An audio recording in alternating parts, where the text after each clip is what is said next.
Hello,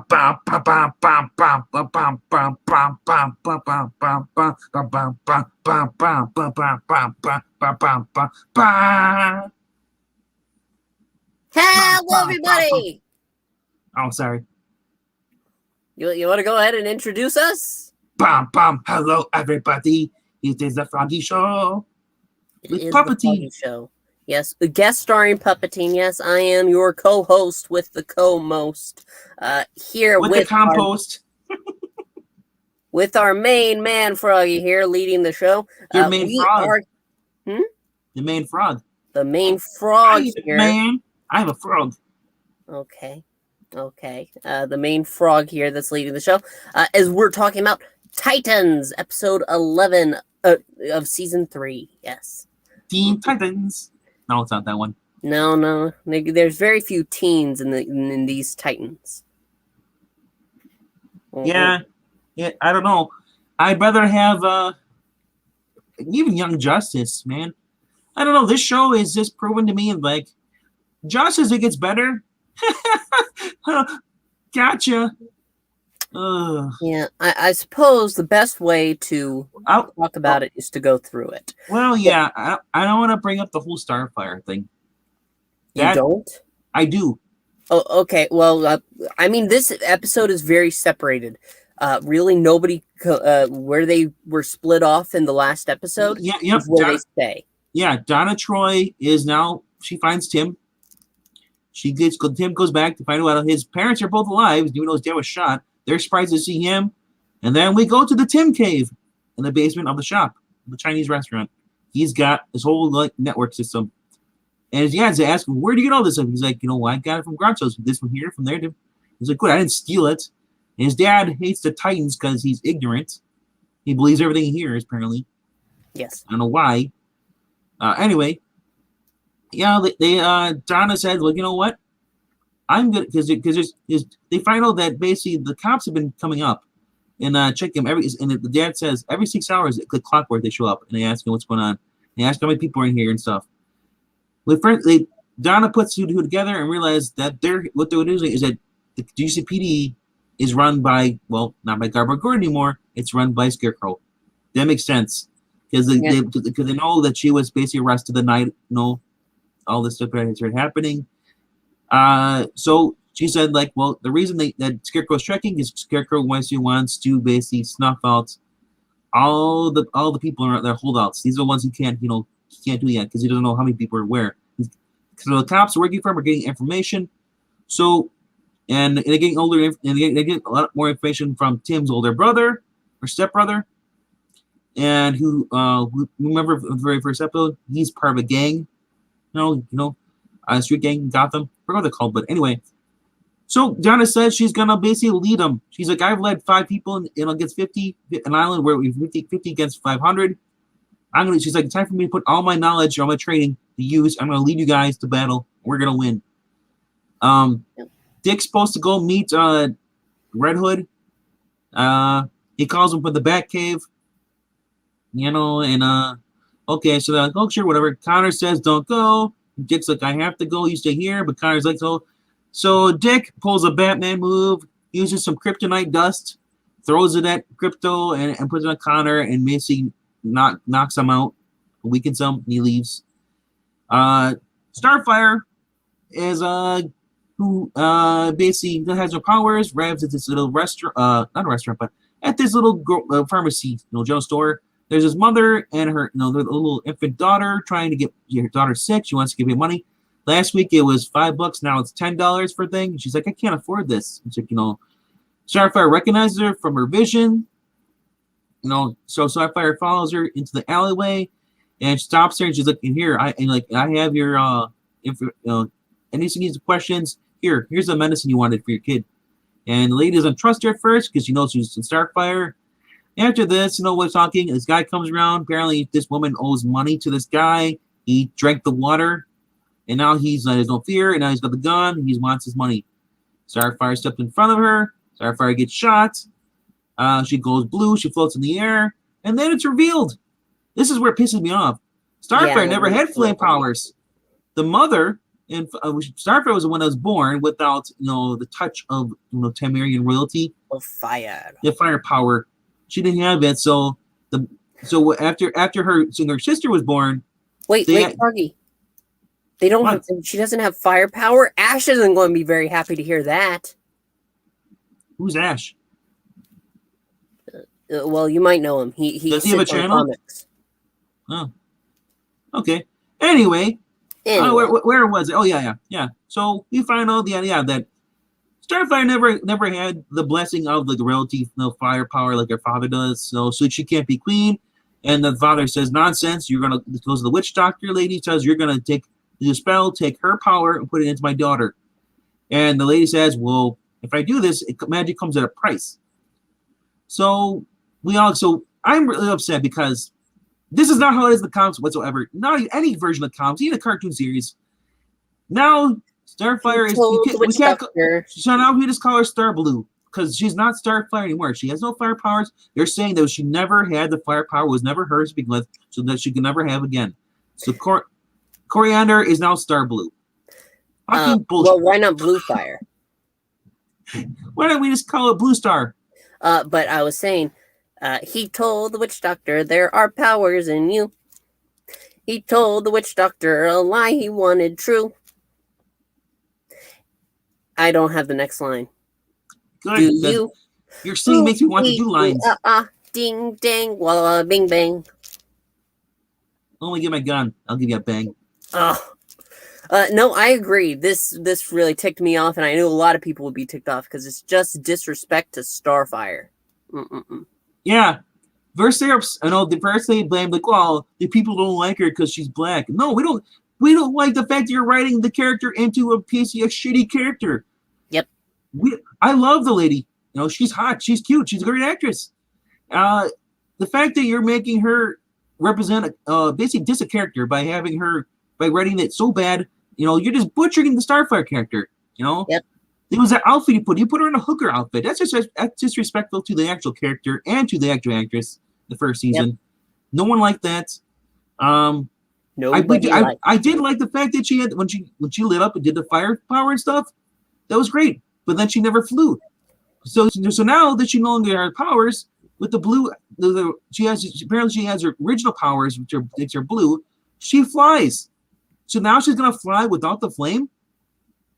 Are you freaking kidding me? They're saying that she has her own mystical powers that they just didn't understand yet. Her hair is supposed to turn orange and burn as she flies through the sky, leaving a fire trail like the Human Torch. It does it in every single other thing. So what you're saying, this is an Elseworlds edgy teen crap. Yes. I told you that. Fine. We'll go with that. It's just Elseworlds. I'll accept that. Anyway, moving on from this. I'm going to go ahead and take the next part. Well, I guess so. Fine, it's your show, right? We've covered Tim. We've covered Starfire. There's two more to cover, and that's Beast Boy and Raven to start with. Mm-hmm. And the Lazarus Pit. Yes. So they basically that's the book I want. Beast Boy and Lazarus Pit. Yeah, that's what they find. There's not much more to it, and there's some bats around, and they're able to find it, but. Suddenly, towards the end of the entire encounter, Raven is having a problem. All around her, the room starts to shake, and out of her comes smoke, and she says, "Dick's in trouble." And is it okay if I take the Dick Grayson part? Well, yeah. Well, you should have led with the Dick Grayson part first. Well, no. I wanted to go ahead and set this up because the Dick Grayson part, there's so many things to cover. So can I? Well, I'll just say this. Dick gets shot. Somebody shot a Dick. Well, now you're spoiling my thing. Oh, go ahead. We'll talk about your Dick. So, oh no.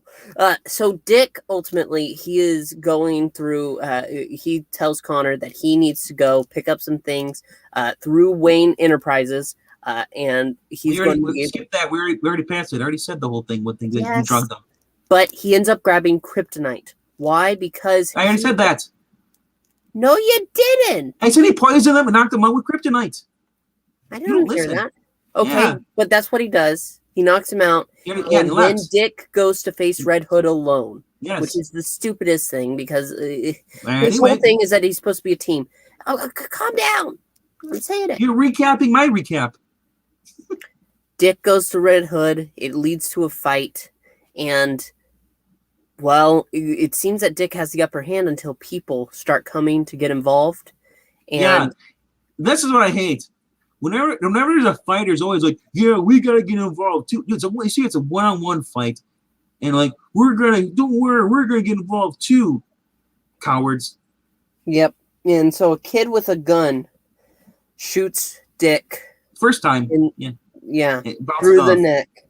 No, the first time it bounces off is because we see his suit, his armor basically plated, so the small caliber. The next shot, though, as he goes, he gets shot from behind. Mm-hmm. And it goes through the neck, and so he falls to the ground. I don't think it goes to the neck. I think it nicks his neck. It nicks his neck. Here. But it's still, it nicks enough to do damage because it hits a vein. It's a jugular. And so he goes ahead and grabs it, and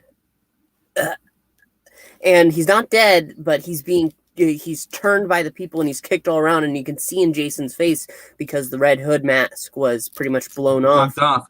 He is kind of traumatized. Yeah, and then he runs away to Scarecrow. And what has Scarecrow been up to? Do you want to finish? Yeah, yourself? Scarecrow. Don't go chasing waterfall, lift me to the river. I can't. No, he's listening to that music through the back computer's playing that through the house as he's shaving, and he's changed his beard off, and now he looks like a pedo. He looks weird. Sorry. Yeah, no, he looks really weird. And a pizza guy comes. Yeah, and he's still got the long hair. Anyway, he goes down to the bat cave and he says, like, he looks at the trophies. He sees the Scarecrow mask. He asks the bat computer, is there any files on Jonathan Crane? And it starts reading off, and it's Batman's notes. And he quickly tells the computer to shut the music off. As basically Bruce says, diagnosis. Scarecrow's a little pussy, pretty much. Sorry, no, a cat. He's a pussy cat. He's scared. He needs the mask because he can't do things by himself. He needs somebody else to do stuff for him. He is a coward, and he's abused boy, and Crane doesn't like this. He's like, oh, I'll show him. So he orders a pizza. The guy comes in, and he plays a little casual. Or like, oh yeah, I forgot my wallet in the room. He walks out, come back to another one with the meat cleaver, not meat cleaver, but the tenderizer hammer thing. Hits him on the head. Later on, we see him in the back cave with the kid strapped up, and it's not really a kid. It's more like a guy in his 20s, like late 20s. Anyway, he's got a knife. He's gonna cut him, but he can't do it. He tries to move his hand there, and he can't do it. And then we see a voice, his inner basically Crane, telling him, "You're a coward." This is atrocious because they are implying that Jonathan Crane isn't the Scarecrow. He has like a split personality disorder.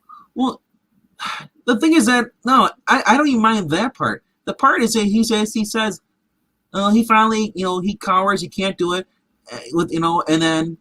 Because he finally evolves, says, I don't need the mask anymore. He cuts his face up. He basically looks like Chucky now. With the scar and stuff. The best part of this episode was Troy. It's just, we all thought he was going to put the mask on, the Scarecrow mask. He looked right at him. I'm like, that would have been the best thing for his character instead of we get Jonathan Crane. Nobody wants Jonathan Crane. We want Scarecrow. That's the whole point of Batman and all these other Titans villains. We want the villains. Can you imagine if Joker decided, I don't want to wear the face paint anymore. I'm gonna take it off. It's a crutch for me. The whole clown stuff. It's a crutch. I'm gonna dye my hair black. Yeah, I'm just gonna put a regular suit on, wear a regular thing, so I'll look like Jack Napier. Blah blah blah. No one wants that crap. If you wanted that crap, we would go to read a Grant Morrison book. No one reads those. Anyway, we're getting the weeds here. The best part of this episode, like I said, it is Donna Troy, and Tim Drake does not bother me anymore. He just doesn't. I thought he was going to, but I don't care about the portrayal. It's fine, and fine is a lot better when you're dealing with a bunch of crap that they put into it. I think that does it for us. So yeah, the two big things that really disappointed me. Three things: Starflare, the whole Scarecrow not being Scarecrow. That crap. And then when Beast Boy and Raven are going through this little hole in the wall, we see all the bats. I'm like, oh, we're gonna get Batman. It'd be awesome if Bruce puts on the costume. He's standing. He has a secondary cave. He has the collar on. It'd be awesome. But no, it was just a Lazarus. I'm like, oh, great. That's okay. Makes sense now. We're gonna kill Dick Grayson. Make everybody think he's dead, and they're gonna take him to the last pit. And then the only way that you redeem yourself, Titans, is if he puts on the Batman cowl. He becomes Batman. I know people are like, no, that's stupid. We don't need Nightwing as Batman. Screw you. This show needs a Batman. Yeah. And he needs to be ruthless, and he needs to kick the crap out of Jason and Scarecrow. And basically the point where Scarecrow ends up killing himself, or getting killed, because he makes something stupid. Because you need to protect the identity. You can't have, Gotham, Bruce Wayne is Batman. No one wants that crap. I understand it's Elseworld is different, blah blah blah. But we've had so much Elseworlds to the comic books. It's described as main continuity right now, Lily. I'm sorry, I'm going on a rant here. And I just want to say, this show would be nice if we just had a normal story with Batman. It's cool. I mean, it's cool. Yeah. Crane knows that he's Batman. That's cool. So the only way you solve this is if Crane gets died or has amnesia or brain trauma. So you can't say it. Jason needs to go to jail or die. At this point, he needs to die because he killed Hank. I'm sorry. I don't care anymore.